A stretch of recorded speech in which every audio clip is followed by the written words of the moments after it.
بسم اللہ الرحمن الرحیم۔ آپ کا اصل ساتھی اور آپ کا صحیح تشخص آپ کے اندر کا انسان ہے۔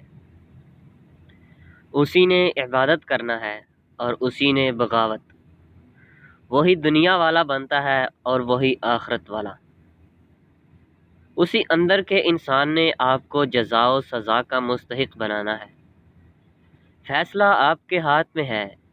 آپ کا باطن ہی آپ کا بہترین دوست ہے اور وہی بدترین دشمن بھی۔ آپ خود ہی اپنے لیے دشواری سفر ہو اور خود ہی شاد ابی منزل۔ باطن محفوظ ہو گیا تو ظاہر بھی محفوظ ہوگا۔ ایمان ہمارے خیال کی اصلاح کرتا ہے، شکوک و شبہات کی نفی کرتا ہے، وسوسوں کو دل سے نکالتا ہے۔ ایمان ہمیں غم اور خوشی دونوں میں اللہ کے قریب رکھتا ہے۔ ہم ہر آزمائش میں پورے اترتے ہیں اور ہم جانتے ہیں کہ خوشیاں دینے والا ہمیں غم کی دولت سے بھی نواز سکتا ہے۔ اللہ تعالیٰ اپنے بندوں کو دولت یقین سے محروم نہیں ہونے دیتا۔ اسلام میں داخل ہونے کے بعد اگر کوئی یہ دعویٰ کرے کہ وہ دوسرے مسلمانوں پر فوقیت رکھتا ہے تو اسے غلط سمجھے۔ اپنی فضیلت کو فضیلت کے طور پر بیان کرنا ہی فضیلت کی نفی ہے۔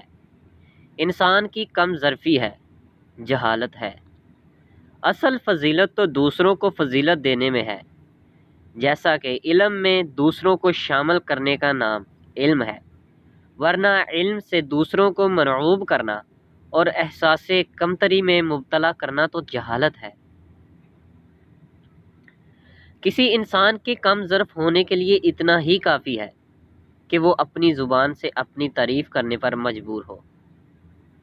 دوسروں سے اپنی تعریف سننا مستحسن نہیں اور اپنی زبان سے اپنی تعریف عذاب ہے۔ عافیت اس بات میں نہیں ہے کہ ہم معلوم کریں کہ کشتی میں سوراخ کون کر رہا ہے۔ عافیت اس بات میں ہے کہ کشتی کنارے لگے۔ اب کسی نبی نے دنیا میں نہیں آنا، لہذا دین کی تبلیغ کی عظیم ذمہ داری ہم سب پر ہے۔ اپنی اصلاح کے بعد یہی امت دنیا کی اصلاح کرے۔ جس نے لوگوں کو دین کے نام پر دھوکہ دیا اس کی عاقبت مخدوش ہے، کیونکہ عاقبت دین سے ہے اور دین میں دھوکہ نہیں۔ اگر دھوکہ ہے تو دین نہیں۔ جو شخص اس لیے اپنی اصلاح کر رہا ہے کہ دنیا اس کی تعریف و عزت کرے، اس کی اصلاح نہیں ہوگی۔ اپنی نیکیوں کا صلہ دنیا سے مانگنے والا انسان نیک نہیں ہو سکتا۔ ریاکار اس عابد کو کہتے ہیں جو دنیا کو اپنی عبادت سے مرعوب کرنا چاہے۔ جب تک مخبر صادق صلی اللہ علیہ وآلہ وسلم کی صداقت پر اعتماد نہ ہو، ہم توحید کی تصدیق نہیں کر سکتے۔ انسان کا اصل جوہر صداقت ہے۔ صداقت مصلحت اندیش نہیں ہو سکتی۔ جہاں اظہار صداقت کا وقت ہو وہاں خاموش رہنا صداقت سے محروم کر دیتا ہے۔ اس انسان کو صادق نہیں کہا جا سکتا جو اظہار صداقت میں ابہام کا سہارا لیتا ہو۔ دانا نادانوں کی اصلاح کرتا ہے، عالم بے علم کی اور حکیم بیماروں کی۔ وہ حکیم علاج کیا کرے گا جس کو اپنے مریض سے محبت ہی نہ ہو؟ اسی طرح وہ مصلح جو گناہ گاروں سے نفرت کرتا ہے، ان کی اصلاح کیا کرے گا؟ ہر صفت اپنی مخالف صفت پر اثر کرنا چاہتی ہے، لیکن نفرت سے نہیں، محبت سے۔ اگر زندگی بچانے کی قیمت پوری زندگی بھی مانگی جائے تو انکار نہ کرنا۔ باطن ایک علم ہے، جس کو عطا ہو جائے وہ اسے باطن نہیں کہتا بلکہ ظاہر ہی کہتا ہے۔ علم باطن سے ظاہر میں آتا رہتا ہے۔ اسی طرح وہ غیب جس کا علم عطا ہو جائے وہ غیب نہیں کہلاتا۔ غیب وہ ہے جس کا علم بندے تک نہیں پہنچتا، یہ صرف اللہ کے پاس ہے۔ ایسے غیب کا تذکرہ بھی نہیں ہو سکتا اور اللہ کے لیے کچھ غیب نہیں۔ زندگی اور عقیدے میں فاصلہ رکھنے والا انسان منافق ہوتا ہے۔ ایسا شخص نہ گناہ چھوڑتا ہے اور نہ عبادت۔ اللہ اس کی سماجی یا سیاسی ضرورت ہوتا ہے، دینی نہیں۔ ایسے آدمی کے لیے مایوسی اور قرب مسلسل کا عذاب ہے۔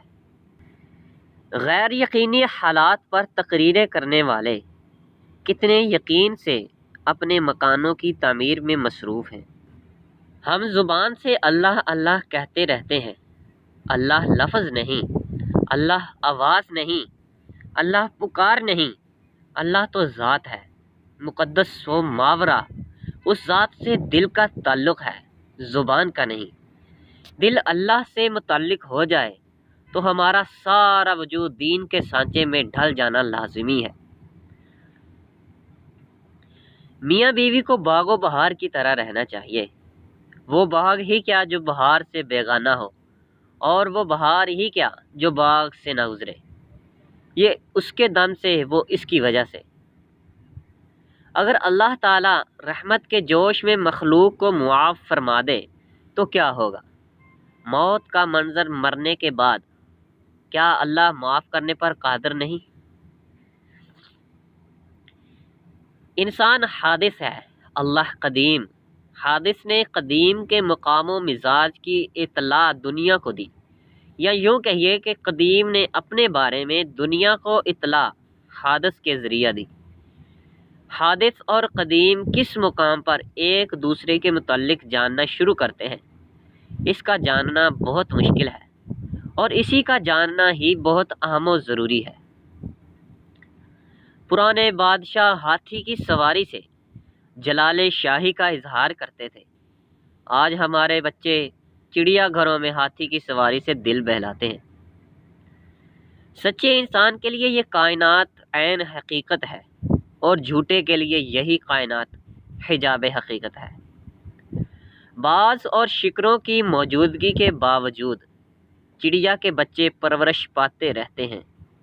آندیاں سب چراغ نہیں بجھا سکتی، شیر دھاڑتے رہتے ہیں، اور ہرن کے خوبصورت بچے قلیلیں بھرتے رہتے ہیں۔ یہ سب اس مالک کے کام ہیں۔ اس کی پیدا کردہ مخلوق اپنے اپنے مقرر شدہ طرز عمل سے گزرتی ہی رہتی ہے۔ فرعون نے سب بچے ہلاک کر دیے، مگر وہ بچہ بچ گیا۔ یہ سب قدرت کے کام ہیں۔ زمانہ ترقی کر گیا ہے، مگر مکھی، مچھر اور چوہے اب بھی پیدا ہوتے ہیں۔ جراثیم کش دوائیں نئے جراثیم پیدا کرتی ہیں۔ طب مشرق و مغرب میں بڑی ترقی ہوئی، بیماریوں میں بھی اضافہ ہوا۔ انسان کل بھی دکھی تھا، آج بھی سکھی نہیں۔ علاج خالق کے قرب میں ہے، لوگ کیوں نہیں سمجھتے؟